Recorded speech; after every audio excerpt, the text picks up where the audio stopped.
Assalamualaikum warahmatullahi wabarakatuh. Halo semuanya, perkenalkan kami dari kelompok 7 yaitu beranggotakan Salsabila, yang kedua ada Dina Oktavia Ramadhani, yang ketiga yaitu ada Dandi. Di sini kami akan menjelaskan tentang materi statistik yaitu uji normalitas. Yang pertama di sini akan dijelaskan oleh Dandi. Uji normalitas. Uji normalitas adalah metode statistik yang digunakan untuk menilai apakah data yang telah dikumpulkan memiliki distribusi normal atau tidak.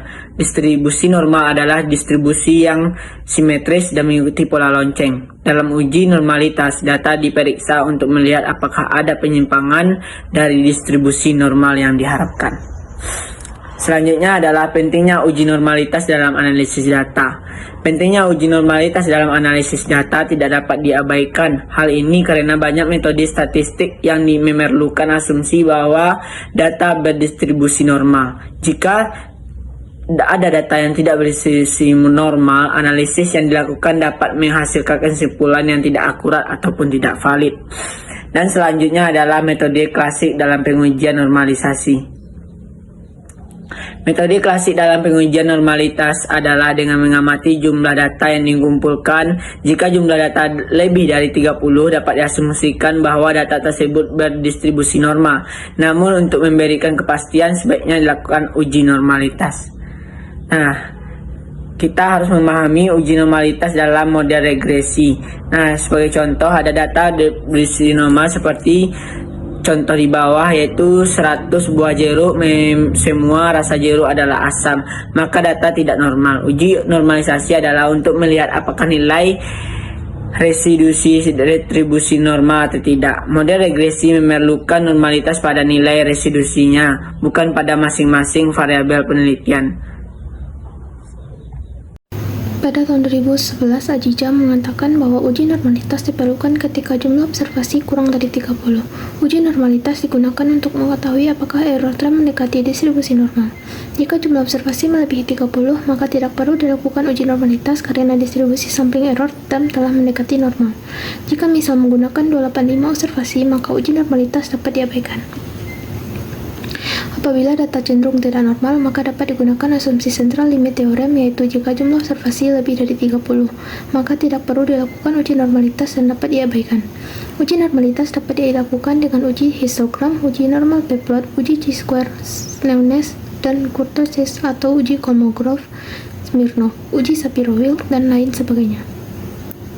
Grafik histogram normal p-plot of regression standardized residual dengan ketentuan yaitu distribusi yang normal akan membentuk suatu garis lurus diagonal. Jika distribusi data residual normal, maka garis yang menggambarkan data residual akan mengikuti garis diagonalnya. Data yang normal akan memberikan nilai ekstrim rendah dan ekstrim tinggi yang sedikit dan kebanyakan mengumpul di tengah. Jika gambar membentuk garis lurus diagonal dan titik menyebar di sekitar garis diagonal serta mengikuti arah garis diagonalnya, sehingga hal tersebut dapat dikatakan bahwa residual dalam distribusi dengan normal. Ketentuan yang harus dipenuhi jika melakukan uji one sample Kolmogorov-Smirnov yaitu jika nilai signifikasi besar dari 0,05, maka data yang digunakan dalam penelitian memiliki distribusi yang normal. Namun kebalikannya, jika nilai signifikansi kecil dari 0,05, maka data yang digunakan tidak memiliki distribusi yang normal. Jika nilai di atas 0,05, maka di distribusi data dinyatakan memenuhi asumsi normalitas. Dan jika nilai di bawah 0,5, maka diinterpretasikan sebagai tidak normal. Uji Shapiro-Wilk. Kriteria pengambilan keputusan dari uji Shapiro-Wilk adalah sebagai berikut. Apabila nilai signifikansi besar dari 0,05, maka distribusi data memenuhi asumsi normalitas. Apabila nilai signifikansi kecil dari 0,5, maka distribusi data tidak memenuhi asumsi normalitas. Nama saya Salsabila. Di sini saya akan menjelaskan tentang uji normalitas. Di sini saya akan menjelaskan pada slide 10 yaitu jika data tidak normal. Data yang tidak normal tidak selalu berasal dari penelitian yang buruk. Data ini mungkin saja terjadi karena ada kejadian yang di luar kebiasaan atau memang kondisi datanya memang tidak normal. Contohnya yaitu pendapatan penduduk di komplek Pondok Indah atau apartemen Rasuna. Perlu dicek apakah ketidaknormalannya jauh atau besar ataupun tidak. Memang tidak ada patokan pasti tentang besarnya ketidaknormalan ini, tapi setidaknya bisa dikira-kira jika misalnya nilai p-value yang didapatkan sebesar 0,049, maka ketidaknormalannya tidak terlalu parah atau nilai tersebut hanya sedikit di bawah dari 0,05. Selanjutnya yaitu jika ketidaknormalannya tidak terlalu parah, lalu kenapa? Ada beberapa analisis statistik yang agak kebal dengan kondisi ketidaknormalan ini disebut memiliki sifat robust. Misalnya yaitu uji F dan uji T. Jadi kita bisa tetap menggunakan analisis ini jika ketidaknormalannya tidak parah. Kita bisa membuang nilai-nilai yang ekstrim baik atas atau bawah. Nilai ekstrim ini disebut sebagai outliers. Pertama, kita perlu membuat grafik dengan sumbu X sebagai frekuensi dan Y sebagai semua nilai yang ada di dalam data kita. Ini tentunya bisa dikerjakan oleh komputer atau menggunakan alat analisis yang lain. Sayangnya analisis ini seringkali mengubah data kita menjadi data yang lebih rendah tingkatannya. Misal, kalau sebelumnya data kita termasuk data interval, dengan analisis ini akan diubah menjadi data ordinal. Nah, dari sini kita akan bisa melihat mana yang sangat jauh dari kelompoknya atau tampak sebagai sebuah titik yang jauh, nilai-nilai yang kemudian perlu dibuang dari data kita. Dengan asumsi nilai ini muncul akibat situasi yang tidak biasanya. Misalnya seperti responden yang mengisi skala dengan sembarang yang membuat nilainya jadi sangat tinggi atau sangat rendah. Ada banyak cara untuk mentransform data kita, misalnya dengan mencari akar kuadrat dari data dan lain sebagainya. Bagaimana jika semua usaha di atas tidak membuahkan hasil dan hanya membuahkan penyesalan? Maka langkah terakhir yang bisa kita lakukan adalah dengan menggunakan analisis non-parametrik. Analisis ini disebut juga sebagai analisis yang distribution free. Berikut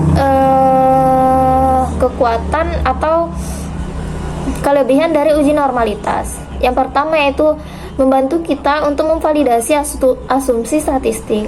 Yang kedua, banyak uji statistik seperti regresi linear, ANOVA, dan uji tes yang mengasumsikan distribusi normal. Uji normalitas tersebut membantu memastikan asumsi ini terpenuhi. Ketiga, tersedia berbagai metode. Keempat, yaitu tersedia berbagai jenis uji normalitas seperti Shapiro-Wilk, Kolmogorov, Smirnov, Anderson-Darling, dan lain sebagainya yang dapat digunakan sesuai dengan kebutuhan dan ukuran sampel. Yang kelima, yaitu mudah diterapkan dengan software statistik seperti SPSS ataupun Python yang menyediakan fungsi uji normalitas yang mudah digunakan. Selanjutnya yaitu ada kelemahan dari uji normalitas. Yang pertama yaitu uji normalitas ini sensitif terhadap ukuran sampel. Contohnya yaitu ada sampel kecil. Sampel kecil ini dalam uji normalitas ini bisa gagal mendeteksi ketidaksesuaian dengan distribusi normal. Sampel besar yaitu uji bisa mendeteksi penyimpangan kecil yang sebenarnya tidak signifikan secara praktis. Yang kedua, hasil bisa berbeda tergantung metode yang dipakai. Misalnya itu dengan metode Shapiro-Wilk yang cenderung lebih sensitif dibandingkan dengan metode Kolmogorov-Smirnov. Yang ketiga, tidak memberikan informasi tentang bentuk penyimpangan. Yang keempat, uji hanya memberi tahu apakah data normal atau tidak, tapi tidak menjelaskan apakah distribusinya miring ke kanan, ke kiri, atau memiliki kurtosis yang tinggi. Yang kelima, ketergantungan pada asumsi lain. Misalnya yaitu independensi data. Yang keenam, jika data tidak independen, hasil uji normalitas bisa menyesatkan. Sekian penjelasan dari saya. Jika ada salah kata saya mohon maaf. Wabillahi taufiq walhidayah. Wassalamualaikum warahmatullahi wabarakatuh.